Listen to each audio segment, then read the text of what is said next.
خلا کے اندر، یہ جو فضا کے اندر ڈسٹ ہے، مٹی ہے، ہماری آنکھوں میں لگتی، ہم اپنی آنکھیں جھپک نہ پاتے، تو جس طرح گاڑی کی سکرین پر مٹی آ جائے تو وائپر سے صاف کرنا ضروری ہوتا ہے ورنہ نظر نہیں آتا، تو یہ ڈسٹ ہماری آنکھوں پہ پڑتی رہتی، یہ ہماری پلکیں اس کو صاف نہ کر سکتی تو ہمیں بھی نظر آنا بند آ جائے۔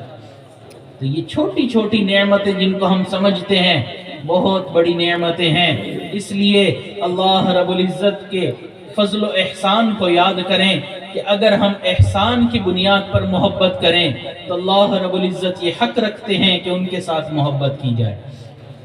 اس دنیا میں اللہ رب العزت سے محبت کرنے والے بڑے بڑے عشاق پیدا ہوئے۔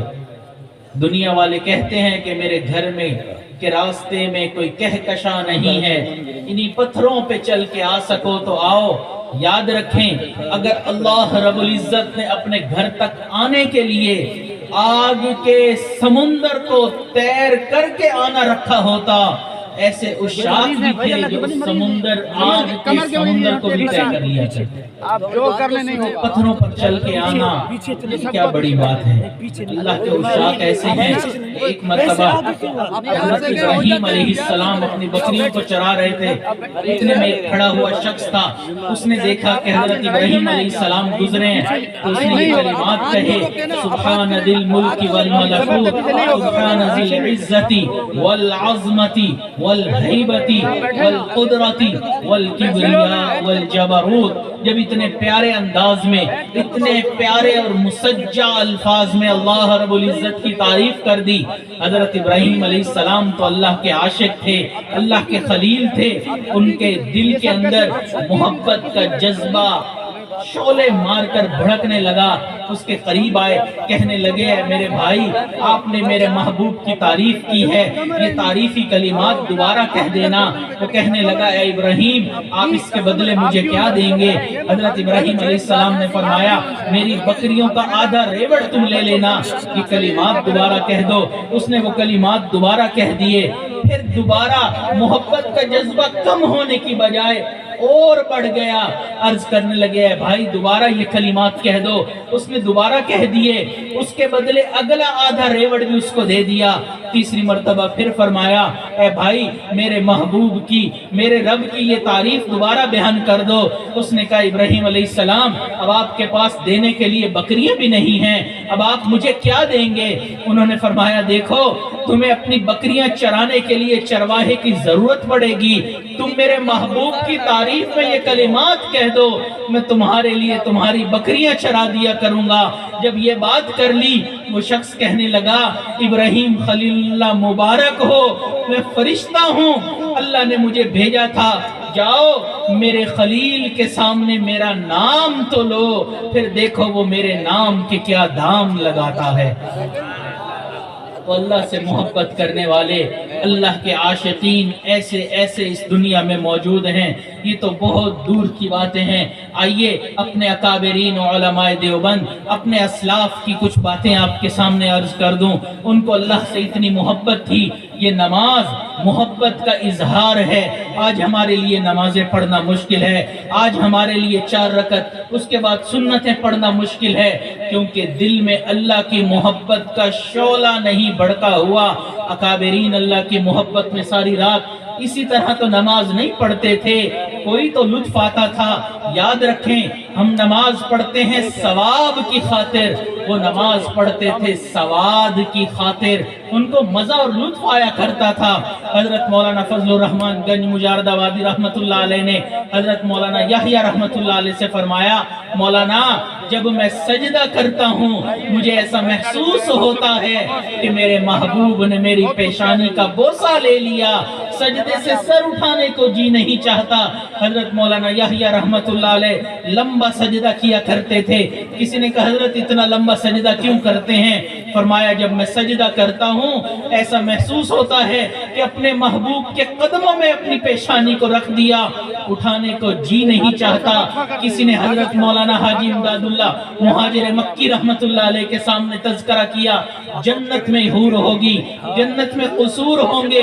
حضرت حاجی صاحب سنتے رہے، فرمایا اگر ہمارے اوپر اللہ کا فضل ہو گیا ہم تو اللہ سے عرض کریں گے اللہ نہ حور چاہیے نہ قصور چاہیے، آپ کے عرش کے نیچے جنت کی جگہ چاہیے۔ حضرت مولانا عبد الواحد رحمت اللہ علیہ اللہ کے ایک نیک بزرگ گزرے ہیں، ان کے سامنے کسی نے کہا جنت میں نماز نہیں ہوگی، آنکھوں میں آنسو آ گئے، فرمانے لگے جنت میں نماز نہیں ہوگی تو جنت میں جانے کا مزہ ہی کیا آئے گا۔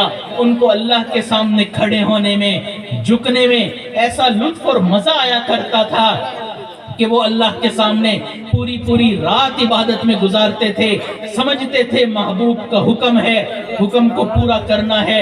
ان کی دن اور رات اللہ کی عبادت والی ہوتی تھی، وہ رات اللہ کے سامنے عابد بن کے کھڑے ہوتے تھے، دن میں مجاہدانہ زندگی ہوتی تھی، اللہ کے دین کے لیے لوگوں کے اندر نکلتے تھے۔ اللہ والوں کی باتیں ہی الگ ہیں، اگر انسان تذکرہ کرنا شروع کر دے تو بہت آگے تک بات چلی جائے گی۔ یہ عاجز اپنی بات کو سمیٹتا چلتا ہے۔ حضرت خواجہ عزیز الحسن مجذوب رحمت اللہ علیہ نوکری کیا کرتے تھے، ان کی ریٹائرمنٹ ہو گئی، پینشن ہو گئی۔ کسی نے کہا حضرت آج کل کیا حالات ہیں؟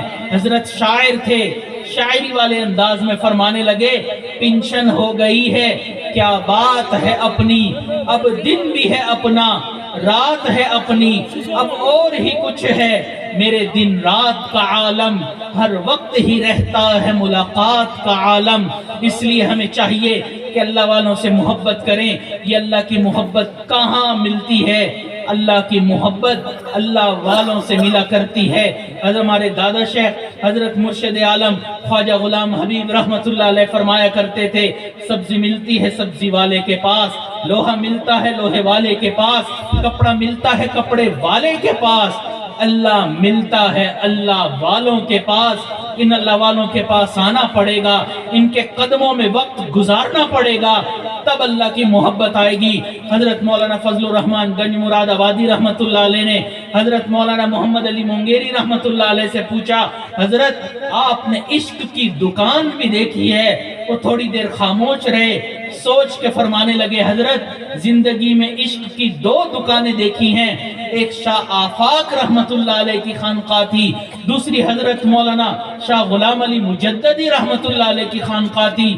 یہ ایسے اللہ والے تھے جو ان کے پاس آتا تھا اس کو عشق کی پڑیا دے دیا کرتے تھے۔ یہ خانقاہیں، یہ اللہ والے، یہ اللہ کے عشق کے سوداگر ہوتے ہیں۔ لوگ ان کے پاس دنیا کی محبت لے کر آتے ہیں، یہ اس دنیا کی محبت کو نکال کر اللہ کی محبت ان کے دلوں میں ڈال دیتے ہیں۔ اللہ والوں کی پہچان بھی یہی ہے، الذین اذا رؤوا ذکر اللہ، جن کو دیکھ کر اللہ یاد آ جائے سمجھ جاؤ اللہ والا ہے، جن کی صحبت میں بیٹھ کر دنیا کی بجائے آخرت کی طرف دھیان لگ جائے سمجھ جاؤ اللہ والا ہے، جس کے پاس آنے سے سنت کا اہتمام شروع ہو جائے سمجھ جاؤ اللہ والا ہے۔ اس لیے آج اللہ والے بہت ناپید ہوتے چلے جا رہے ہیں، جتنے موجود ہیں ہمیں ان کی قدر کرنی چاہیے۔ لوگ کہتے ہیں بایزید بستامی نہیں، جنید بغدادی نہیں، اتنے گناہوں والے ماحول میں یہ اللہ والے موجود ہیں، اپنے نفس کو روکے ہوئے ہیں، گناہوں سے بچے ہوئے ہیں۔ آج کل کے دور میں یہ بایزید اور جنید سے کم نہیں ہیں، ان کی قدر کر لینی چاہیے۔ اس لیے ہمیں چاہیے کہ اللہ ہمیں قدر کرنے کی توفیق عطا فرمائے تاکہ ہمارا دن، ہماری رات اللہ کی یاد میں گزرے، اللہ کی محبت میں گزرے۔ وہ زندگی ہی کیا جس میں اللہ کی محبت نہیں ہے۔ اس لیے کہنے والے نے کہا کہ بیٹھا ہوں مست ہو کے تمہارے جمال میں، تاروں سے پوچھ لو میری روداد زندگی، راتوں کو جاگتا ہوں تمہارے خیال میں۔ اللہ تعالیٰ آپ تمام حضرات کا یہاں پر آنا قبول فرمائے اور ہمارے دلوں میں ان اللہ والوں کی برکت سے اپنی محبت داخل فرمائے۔ وآخر دعوانا ان الحمدللہ رب العالمین۔